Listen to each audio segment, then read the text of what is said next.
India Glitz presents Thalapathy Vijay's greatest of all time movie celebrity show. Title sponsor Chick Strong and Black Shampoo, Mr. Gold Oils, powered by Anuj Styles, GT Holidays, Vivo V40 mobile phone மற்றும் Jayachandran Gold and Diamond. இப்போ இதுல மிகப்பெரிய சக்சஸா எதை நான் பாக்குறேன்னா ஓவர்சீஸ்ல almost equal to India theatre. Festival day இல்லாத நாட்கள்ல ரெகுலர் நாள்ல ரிலீஸ் ஆகி வீக் டேல ரிலீஸ் ஆகி இவ்வளவு பெரிய வசூல் 100 கோடியை தாண்டி அது பண்ணது மிகப்பெரிய சாதனையா நான் பாக்குறேன். நீங்க பல விஷயங்களை புதுமையான விஷயங்களை நீங்க புகுத்தி இருந்தீங்கன்னா அவங்களுக்கு வந்து டைமே பார்க்க கூடாது, டயர்ட் ஆகக்கூடாது, நான் ஸ்டாப் என்டர்டைன்மெண்ட் கொடுக்குறீங்க, நான் ஸ்டாப் வா மொமெண்ட் கொடுத்துட்டே இருந்தீங்கன்னா. சார் நீங்கள் சொன்னீங்க ரிப்ளேஸ்மெண்ட் அப்படிங்கிற விஷயம். அப்படி சொல்கிறப்ப தான் ஆல்ரெடி ஸ்பாய்லர்ஸ் எல்லாம் போட ஆரம்பிச்சிட்டாங்க, நீங்களும் பார்த்துருப்பீங்க. என்ன பொறுத்தவரை வந்து எஸ்கே அவர்கள் வந்து அதுக்கு ரெடி இல்லை அவருக்கான அதுக்கான பாப்புலாரிட்டி இல்லைன்னு அந்த இதில் நான் போகல. நான் சொல்ல வர்றது டூ ஏர்லி. இது வந்து அரசியல் இதெல்லாம் ஓகே சகஜம்பா அப்படின்னு விட்டுருவோம். சினிமாவில் அப்படி பண்ண முடியாது. சினிமா வந்து இது சேர் கிடையாது, இது பொலிட்டிக்கல் பார்ட்டி கிடையாது, இது ஓப்பன் இண்டஸ்ட்ரி. கோட் ரிலீஸ் ஆகி பயங்கரமா பெர்ஃபார்ம் பண்ணிட்டு இருக்கு அப்படிங்கிற மாதிரி விஷயங்கள் நம்மளும் கேட்டுட்டு இருக்கோம். So how is GOAT going sir? First of all, GOAT is doing extremely well. நல்லா பண்ணிட்டு இருக்கு. இன்ஃபேக்ட் பார்த்தீங்கன்னா 4 நாளுக்கு டிக்கெட்டே கிடையாது. இப்போ பார்த்தீங்கன்னா நம்ம கணேஷ் சதுர்த்தி, அதாவது விநாயகர் சதுர்த்தி விழாவில் சேர்ந்து 4 நாள் லீவில் அட்டகாசமாக படம் பண்ணிட்டு இருக்கு. தமிழ்நாட்டில் வந்து பல திரையரங்களை வந்து டிக்கெட்டே கிடையாது. முன்னாடி சோல்ட் அவுட் ஷோஸ்ல போயிட்டு இருக்கு. திங்கக்கிழமையில தான் ஷோ கிடைக்கும். அதாவது இப்போ திங்கக்கிழமை ஃபுல் ஆயிட்டு இருக்கு நிறைய தியேட்டர்ல. செவ்வாய்க்கிழமையில தான் டிக்கெட்டே கிடைக்குன்ற மாதிரி ஒரு சிச்சுவேஷன் தான் தமிழ்நாட்டில் இருக்கு. வெளியூர்ல பொறுத்தவரை பார்த்தீங்கன்னா ஓவர்சீஸ்ல மிகப்பெரிய லெவலில் வெற்றி இந்த படம் பண்ணிட்டு இருக்கு. ஆந்திரா தெலுங்கானால எதிர்பார்த்த அளவுக்கு இல்லைனாலும் நல்லா பண்ணிட்டு இருக்கு. கேரளாலையும் ஒரு நல்ல ஒரு ரெஸ்பான்ஸ் இருக்கு, கர்நாடகால ரெஸ்பான்ஸ் இருக்கு. இப்படி ஒரு இடத்துலயும் பாத்தீங்கன்னா ஒரு பெரிய மாபெரும் வரவேற்புல தான் கோட் படம் ஓடிட்டு இருக்கு. சார் ஃபர்ஸ்ட் டே கலெக்ஷன் எவ்வளவு சார் இருக்கு ஓவராலா? ஒரு தோராயம் ட்ரேட்ல ஒரு எஸ்டிமேட் ஒன்று போயிட்டு இருக்கு. 100 கோடி இந்த படம் தாண்டி இருக்கும். வேர்ல்டு வைட் நான் சொல்றது, வேர்ல்டு வைடு வந்து உலகெங்கும் பாத்தீங்கன்னா ஒரு 100 கோடி இந்த படம் தாண்டி இருக்குன்னு தான் ட்ரேட்ல சொல்றாங்க. அண்ட் தமிழ்நாட்டில் வந்து ஹையஸ்ட் ஒரு கலெக்ஷன் பண்ணியிருக்குன்னு ரோமியோ பிக்சர்ஸ் ரிலீஸ் பண்ண டிஸ்ட்ரிபியூட்டர் வந்து ட்வீட் பண்ணியிருக்காரு. அது ஆக்சுவல் நம்பர் என்ன அப்படின்னு நம்ம வெயிட் பண்ணுவோம், அவங்க அனௌன்ஸ் பண்ணும்போது பார்க்கலாம். ஆனால் எல்லோருமே ஒரு கணிக்கிறது என்னன்னா ஒரு 30 கோடி இந்த படம் பண்ணியிருக்கலாம் தமிழ்நாட்டில் மட்டுமே. இப்போ இதுல மிகப்பெரிய சக்சஸா எதை நான் பாக்குறேன்னா ஓவர்சீஸ்ல almost equal to India theatre. இந்தியாவில் எவ்வளவு கலெக்ட் பண்ணிச்சோம்? இப்போ 100 கோடின்னு வச்சுங்களேன். 100 கோடியில இங்க 50 கோடினா அங்க 50, ஆல்மோஸ்ட் 50 கோடி அங்க பண்ணிருக்கு. அந்த அளவு ஒரு மிகப்பெரிய ஒரு வரவேற்பை வந்து ஓவர்சீஸ் மார்க்கெட்ல இந்த படத்துக்கு கிடைச்சிருக்கு. அதுதான் வந்து விஜய் சாரோட வெற்றியா நான் பாக்குறேன். அவளுக்கு அவ்வளவு பெரிய மக்கள் கூட்டம் வந்து ஓவர்சீஸ்ல காத்திருக்கு. ஓவர்சீஸ்ல எல்லோருமே அவர் படத்தை வந்து அவ்வளவு பேர் விரும்புறாங்க. அதனாலதான் ஈக்குவல் லெவல்ல கலெக்ஷன், அதாவது இந்தியா ஃபுல்லா என்ன கலெக்ஷன் வந்ததோ அது ஓவர்சீஸ்ல கலெக்ஷன் வருதுன்னா அப்ப பாருங்க விஜய் சார் இருக்கிற மார்க்கெட் பாருங்க. சார் அதே மாதிரி ஏஜிஎஸ்சி அவங்க ஒரு இதுல சொல்லியிருப்பாங்க, கிட்டத்தட்ட நாங்க வந்து 400 crores பட்ஜெட் வச்சிருக்கோம் இந்த படத்துக்கு அப்படின்னு.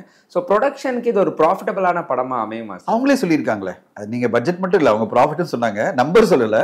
அவங்க வந்து எங்களுக்கு இந்த படம் வந்து டேபிள்லேயே ப்ராஃபிட் அப்படின்னு சொன்னாங்க. ஆக்சுவல் நம்பர்ன்றது அவங்க இன்கம் டேக்ஸ் ஃபைல் பண்ணும்போது அவங்களுக்கு தெரியும்.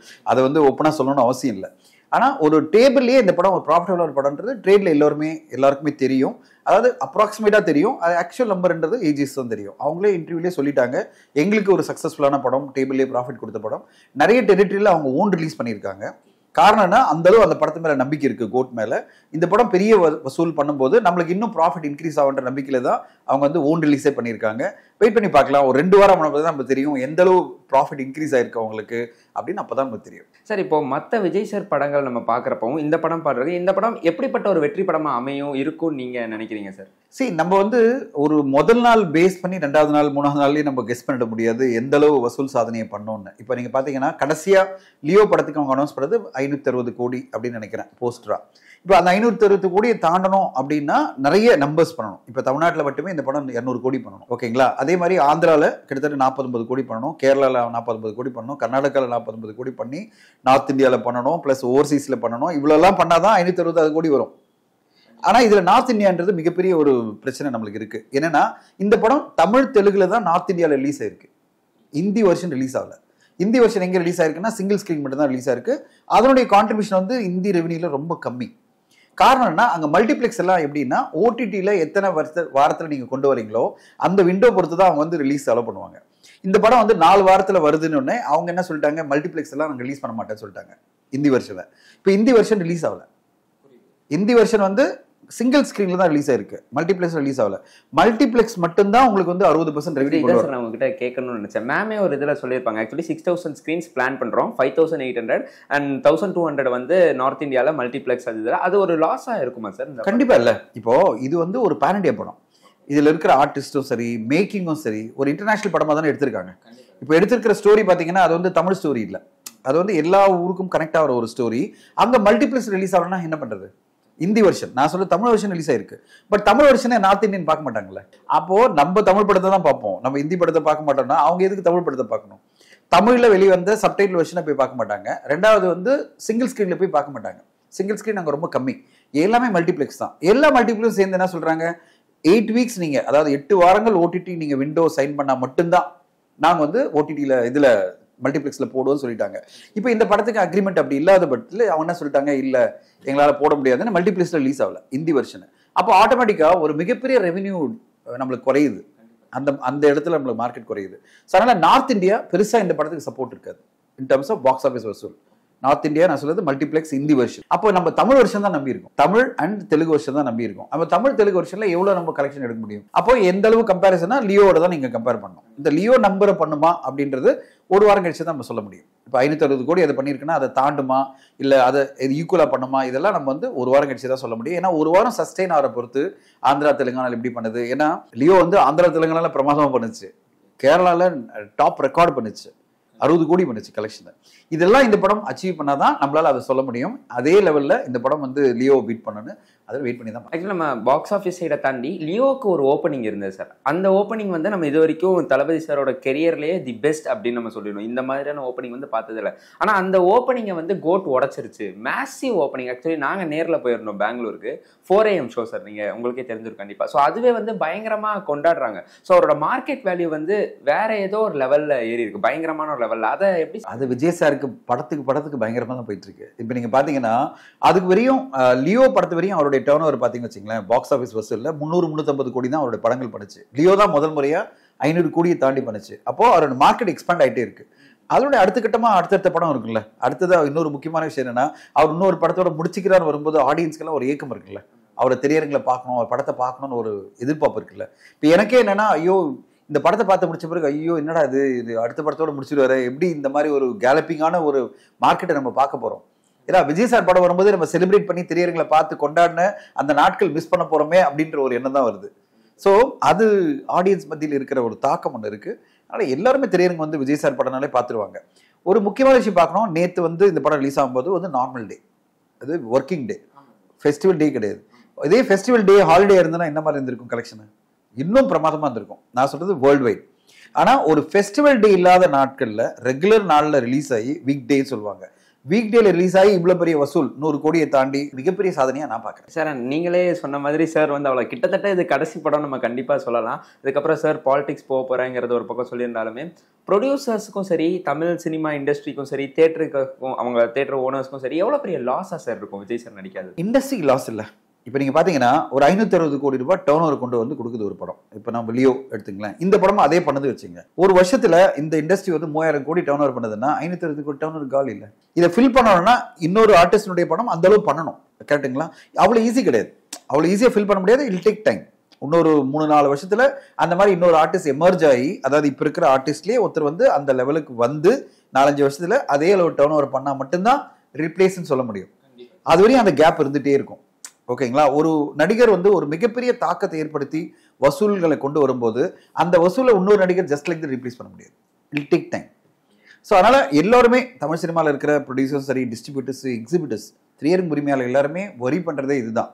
ஐயோ இப்படி ஒரு கேலப்பிங்கான டேஸ், ஒரு 2-3 வாரம் திரையரங்குல கொண்டாட்டம், ஆயிரக்கணக்கான மக்கள் திரையரங்குல வந்து படத்தை பார்க்குற அந்த கொண்டாட்டத்தை நம்ம மிஸ் பண்ண போறவே, அதுதான் எல்லாரும் வந்து ஒரி பண்றது. எல்லாருமே விஜய் சார்ட்ட கேட்டது, எதுக்கு நீங்க விட்டு போகணும்னு நினைக்கிறீங்க? அரசியல் ஒரு சைடில் இருக்கலாம், சினிமா ஒரு சைடில் இருக்கலாம் தான் எல்லாரும் கேட்குறாங்க. பட் ஆனால் அவர் டிட்டர்மைண்டா இருக்காரு, இல்லை நான் வந்து அரசியல் முழுமூச்சா இறங்க போறேன் அப்படின்னு. அது வந்து சினிமா பொறுத்தவரையும் லாஸாக தான் நான் பார்க்குறேன். சார் நீங்க சொன்னீங்க ரிப்ளேஸ்மெண்ட் அப்படிங்கிற விஷயம். அப்படி சொல்றப்ப தான் ஆல்ரெடி ஸ்பாய்லர்ஸ் எல்லாம் போட ஆரம்பிச்சிட்டாங்க, நீங்களும் பார்த்துருப்பீங்க. ஸோ எஸ்கே அவர்கள் இந்த படத்துல இருக்காரு. ஸோ அந்த ஒரு டயலாக் ஒன்று இருக்கும், அதை நான் சொல்ல விரும்பல. சொல்லி கிட்டத்தட்ட அந்த மீம்லேயே நிறைய ட்ரெண்ட் ஆயிடுச்சு, நீங்க பார்த்துருப்பீங்க. ஸோ ஒரு மீம் பார்த்தேன் சார், என்னன்னா தோனி அவர்கள் இருப்பாரு, ருத்ராஜ் கைக்வாட் இருப்பாரு. ஸோ தோனி கிளம்புறாரு, ஸோ வந்து என்னோட இதை வந்து நான் இவர்கிட்ட கொடுத்துட்டு போறேன் அப்படிங்கிற மாதிரி கீழே போட்டிருந்தாங்க. அதை எப்படி சார் பார்க்க? இதெல்லாம் ரொம்ப டீகோட் பண்ணிட்டு இருக்கோம் நான் நினைக்கிறேன். என்ன பொறுத்தவரை வந்து எஸ்கே அவர்கள் வந்து அதுக்கு ரெடி இல்லை அதுக்கான பாப்புலாரிட்டி இல்லைன்னு அந்த இதுல நான் போல. நான் சொல்ல வர்றது டூ ஏர்லி.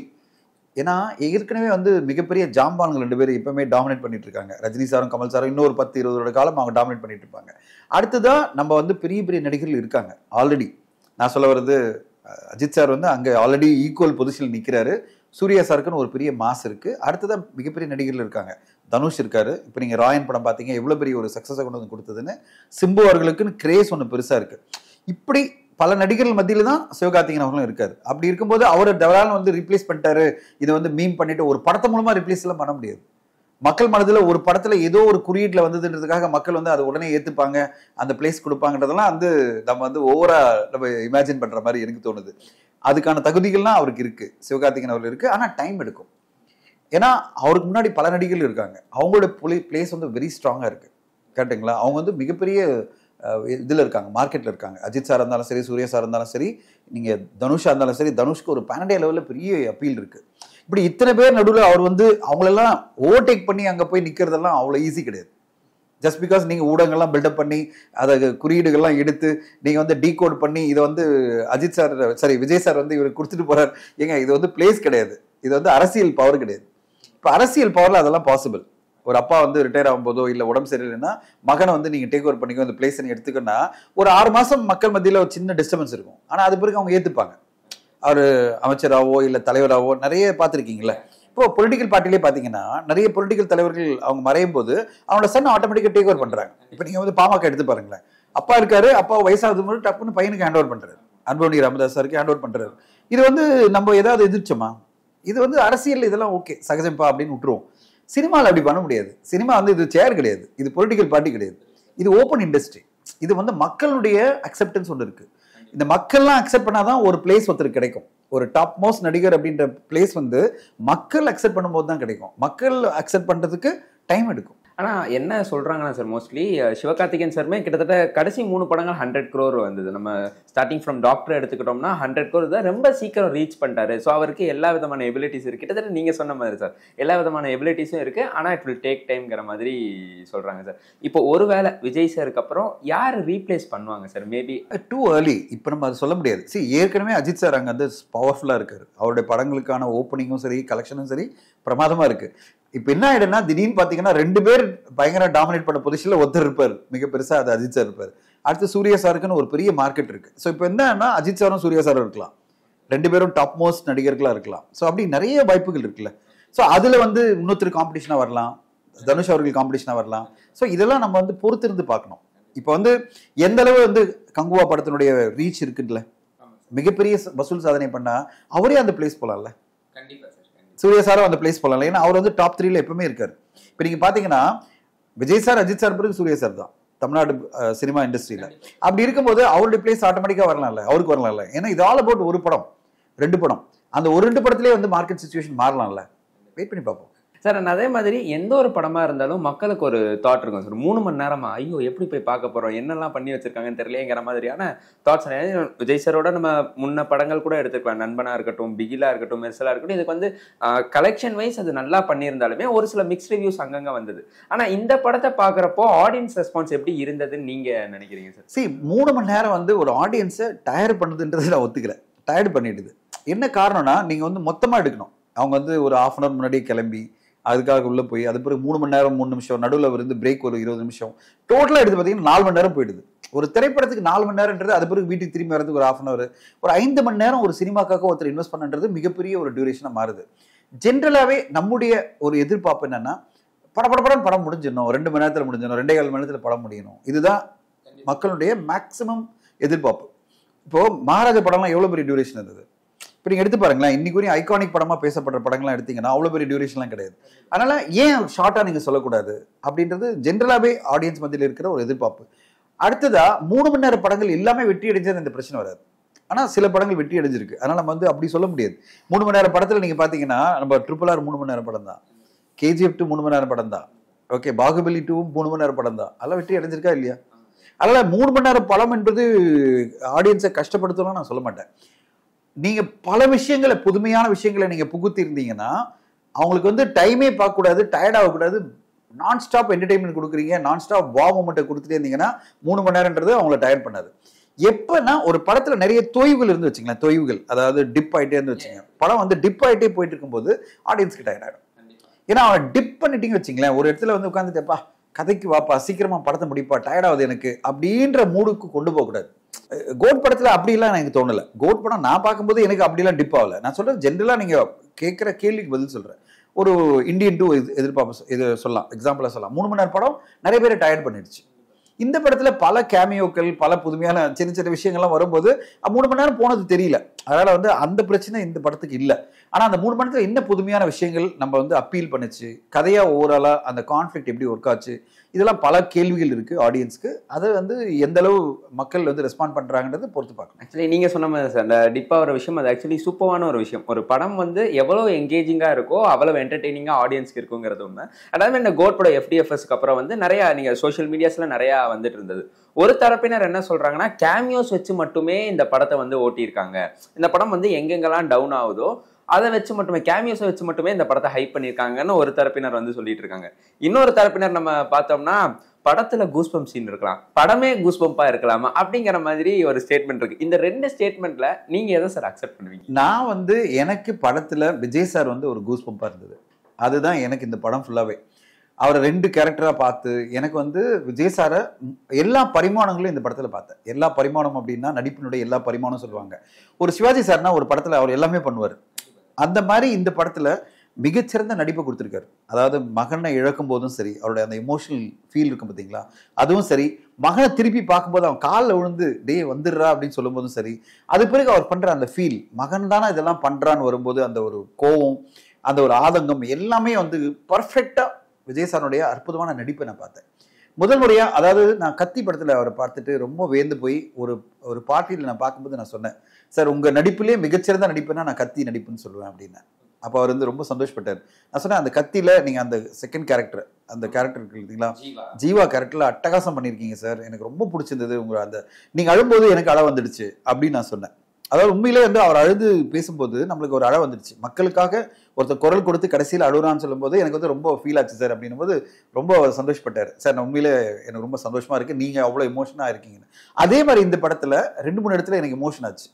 அந்த எமோஷன் வந்தது காரணம் அவருடைய அற்புதமான நடிப்பு. ஸோ இந்த படத்தை பொறுத்தவரையும் நான் ஓவராலா பார்க்கறது விஜய் சாருடைய 200% கான்ட்ரிபியூஷன் இந்த படத்துக்கு வந்து மிக பெருசா நிறுத்தியிருக்கு.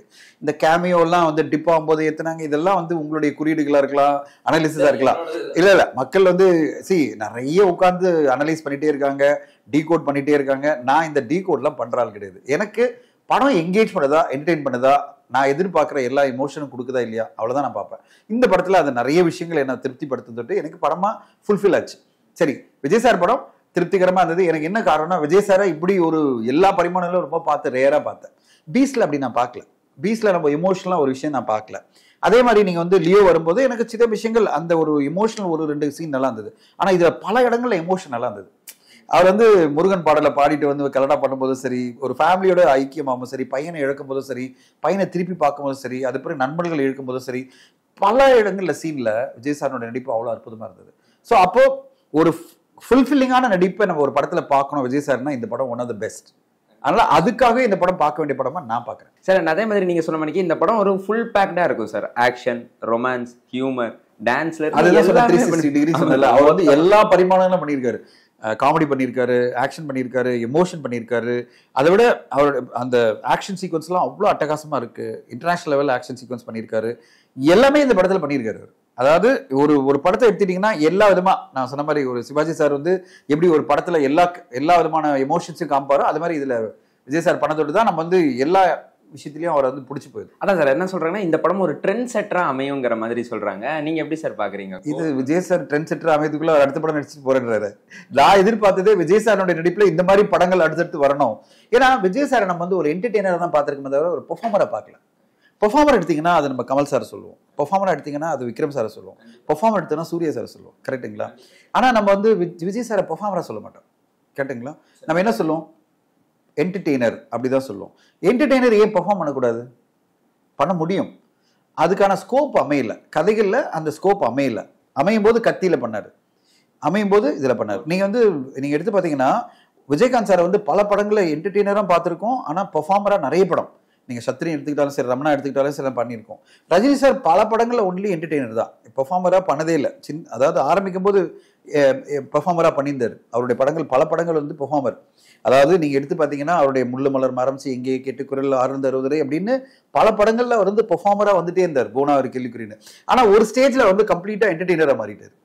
அப்போ இந்த எமோஷனுக்குள்ளே போல அவர் விஜய் சார் அதான் பண்ணிட்டு இருந்தார். ஆனால் திடீர்னு அவருக்கு ஒரு பிரேக் கிடைச்ச மாதிரி தான் கத்தி அமைஞ்சது. இப்போ இந்த படம் அமைஞ்சிருக்கு.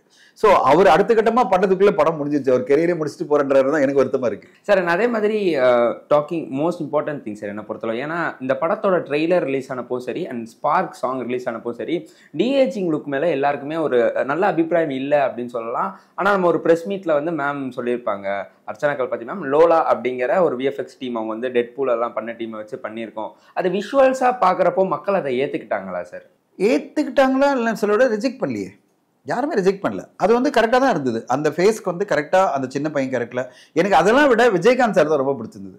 அதாவது சின்ன வயசு விஜய் சாரை விட விஜயகாந்த் சார் லுக்கில் வந்தார் பார்த்தீங்களா, அது மாஸ்கா ஒரு ரிமூவ் பண்ண மாதிரி காமிச்சாலும் பார்த்தோன்னே டக்குன்னு எனக்கு வந்து விஜயகாந்த் சார் பார்த்த மாதிரியே இருந்தது. எனக்கு ஒரு 15-20 வருஷம் முன்னாடி பார்த்த மாதிரி தான் இருந்தது தவிர ஏதோ ஒரு மாஸ் போட்ட மாதிரி தெரியல. அவ்வளோ பிரமாதமாக வந்து அந்த கரெக்டான டிஏஜிங்காக இல்லை அந்த ஒரு ஏஐ டெக்னாலஜி மூலமாக அது பண்ணியிருப்பாங்க.